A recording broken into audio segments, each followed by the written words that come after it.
The vastness of space stretched infinitely in every direction, as the humans aboard the exploratory vessel Endeavour gazed upon the incoming fleet of colossal starships with a mixture of awe and confusion. The communication channels crackled to life, and a deep, resonant voice boomed across the speakers, announcing itself.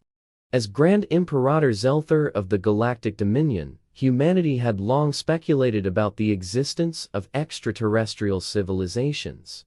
But never had they imagined their first encounter would come in such an overt and theatrical manner. The crew exchanged bewildered glances as the transmission continued, detailing the Dominion's long history of conquering lesser civilizations and enforcing its rule with an iron grip. It was meant to intimidate, but instead it had quite the opposite effect.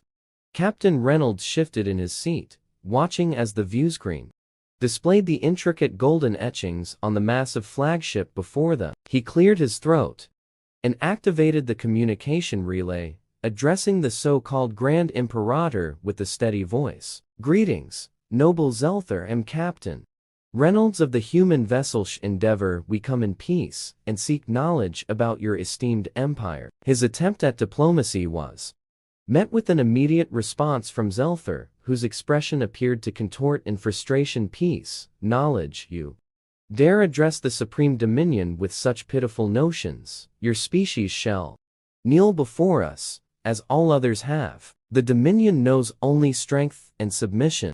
Silence followed, but only for a moment before the crew of the Endeavour erupted into laughter. They couldn't help it. The sheer melodrama of the Imperator's declaration, coupled with his overly grandiose gestures, made it feel less like a declaration of war and more like the opening monologue of an overacted space opera. Lieutenant Park struggled to compose herself as she wiped a tear from her eye. "Oh, this is rich," she managed between chuckles. "I mean, do they really talk like that all the time?"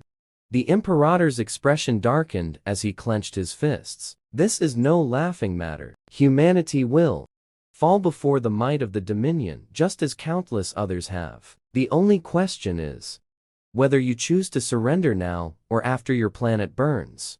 More laughter erupted across the bridge as Ensign Patel, barely containing his giggles, muttered under his breath, "Someone's been watching too many old sci-fi villain reels." Zelther, seemingly unable to comprehend the sheer lack of fear from the humans, hesitated. For the first time in his long and illustrious career, he had encountered resistance before, but never outright mockery. Confusion flickered across his face before he snapped back into his practiced scowl. "Enough," he bellowed. "Prepare for immediate planetary occupation." Captain Reynolds, still shaking his head, sighed and turned to his crew. "All right, people, let's show them exactly why humanity is so feared throughout the galaxy." Despite not having an empire of our own, Commander Vasquez leaned forward, grinning. "Oh, we're doing the thing, aren't we, sir?" Yes, Vasquez were doing the thing. The thing, as it turned out, was an elaborate psychological maneuver unique to humans. The ability to wield humor as a weapon in the face of overwhelming adversity. Where other species succumbed to terror and despair, humans had an uncanny ability to turn even the gravest threats into absurdity. And nothing unbalanced an opponent faster than being unable to predict their reactions.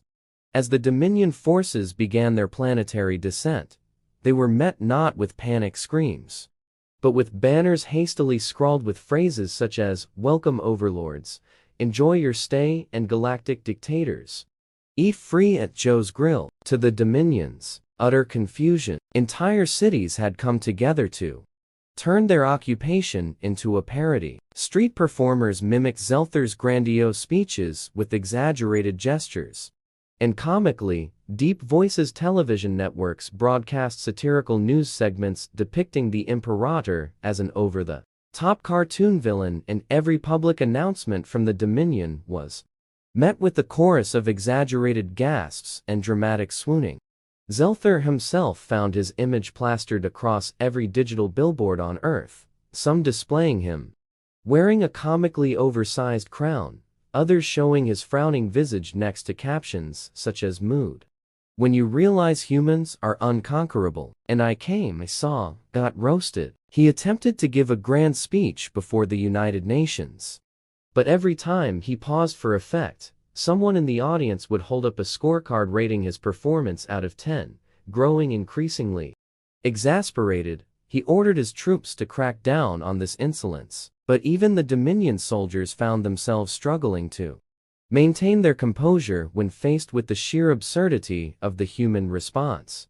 As weeks passed, what should have been a swift and decisive occupation turned into a logistical nightmare. Dominion forces, who had been trained to fight fierce resistance, found themselves utterly unequipped to handle an enemy that weaponized humor, memes, and relentless satire. Zelther's personal honor guard defected when they realized that human comedy was not just an isolated incident, but a deeply ingrained cultural trait. Some of them even joined human comedians in roasting their own leader. Unable to withstand the humiliation any longer, Zelther called for an emergency withdrawal, his fleet retreating from Earth with unprecedented speed. The moment they left the planet erupted into celebrations featuring parades dedicated to the single greatest victory achieved through sheer mockery.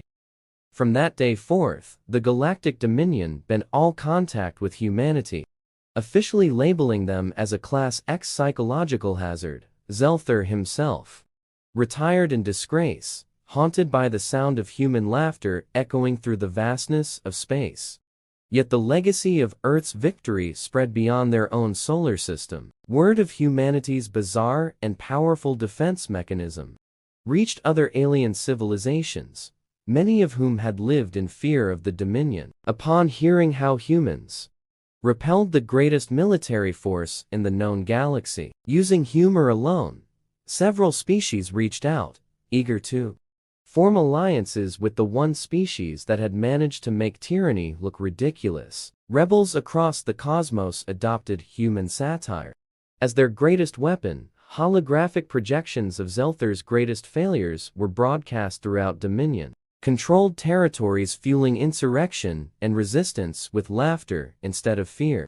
Back on Earth, humanity embraced its newfound reputation for psychological warfare. Comedy festivals themed around the Galactic Dominion became annual events. Television series and films about the great humiliation of Zelther dominated the entertainment industry. Historians and psychologists alike studied the phenomenon of humor-based resistance theories emerged, suggesting that laughter was not merely a social function, but a fundamental aspect of human survival, an evolutionary tool that had finally proved itself on the galactic stage. And somewhere in the depths of the cosmos, Grand Imperator Zelther sat alone in exile, forever haunted by the sound of an entire species laughing at him.